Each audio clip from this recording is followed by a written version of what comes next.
effects of fasting, real quick. Fasting changes us. It doesn't change God. You don't fast to change God. Fasting changes the one who's fasting. Number two, fasting moves you into better positioning. Number three, fasting increases your spiritual capacity. Very important to understand this. When I began to study fasting and began to fast as a lifestyle, I was incredibly shocked at what I discovered in fasting. Not just from what I read and researched, but in my own experience with it. Fasting is like having a pipe in your house hooked up to a big tank of water. And this pipe has not been cleaned for a long time. So it has built up grit on the inside, and it keeps getting smaller and smaller to the point where there's just a little hole. Everything else is clogged up with rust and dirt and muck. The pipe is big, but the hole is small because it's all messed up with gunk. The amount of water in the tank is still the amount. But what you receive through your pipe is regulated by the size of your clogged up pipe. And if you're not careful, you can actually close that hole up completely. I wonder if there are people in here who are suffering from spiritual clogs. God says, look, I want to use you to reach the world through you. I want to solve that problem in your house through you. I want to solve that problem in your family through you. I want to solve that problem in your community through you. I want to solve that problem in your country through you. But I can't get through you. You're clogged up. Fasting is like Drano. Fasting is where you stop clogging and begin to allow purity to eat away the gunk so that your capacity comes back to its fullness, so that the force of God's power becomes so strong that anything you turn your pipe on is changed. That's what fasting does. It doesn't increase God, it increases you. Is that clear? So the devil is so glad you are full of food. Could you imagine? You walk up to a guy filled with demons and you clogged up. And you start praying in the name of Jesus. Come out. Oh Lord, the demon says, little, plump, plump, plump, little drops coming through you. That's what happened to the disciples when they prayed for that demon-possessed boy. They were saved. They loved Jesus. They were with him, his disciples. But the demon says, we ain't coming out because the force it takes to get us out ain't coming through you. You eat too much. You watch TV too much. You on the internet too long. How can you cast us out? You on Facebook every single minute. You ain't got no power. And Jesus walked down the mountain and says, what's going on here? And the people were all in the village upset.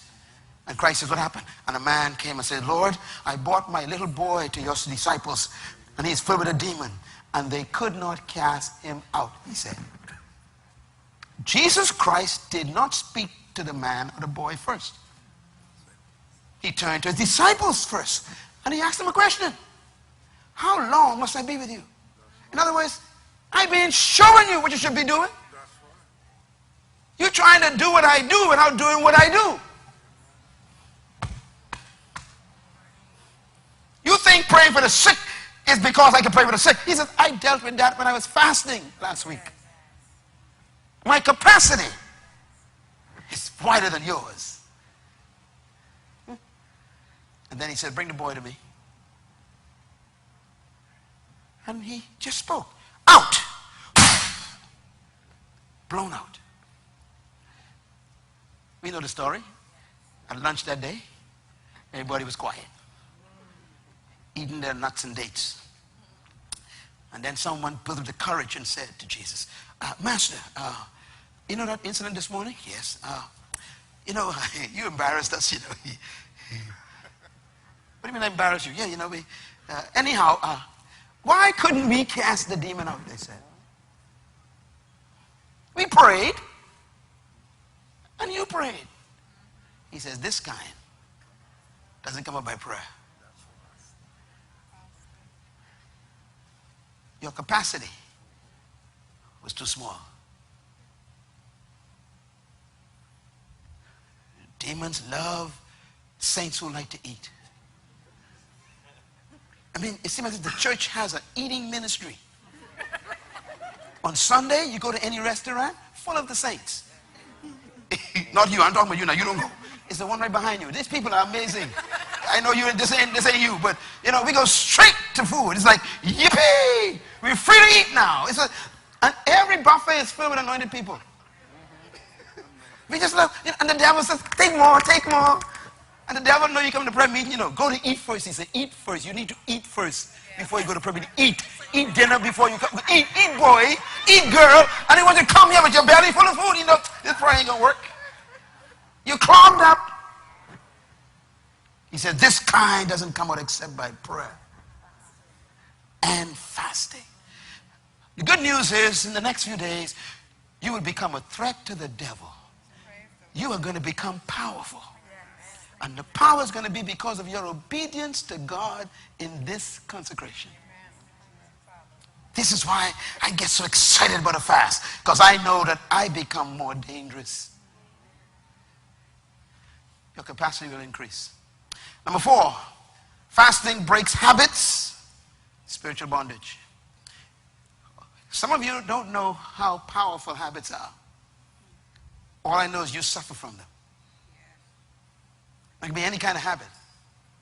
Drugs, cigarettes, alcohol, sex, pornography, lust, all this stuff that you're fighting with. Even some of the barbiturates and some of the pills they're making you take for uppers and downers and all this stuff. You know, on a fast, fasting cleans you out so much. It breaks habits. I've met so many people who came to me with problems, with habits. That's, you know, from alcohol and drugs to pornography and sex. And I'd say, look, you go on a fast. And I want you to fast for 10 days. 10 days. In other words, you got to break the 8th day. No food, no company, you and the Word. And they come back to me, totally healed. No desire for anything except God. You go to psychologists, pay some money, go to psychiatrists, and lay on the bed and talk about how much they deal, you know, and just go on a fast. Break it. It's a habit. Your healing shall rise like the sun. Number 5, fasting quiets the heart. That's one of the benefits. So you can hear God better.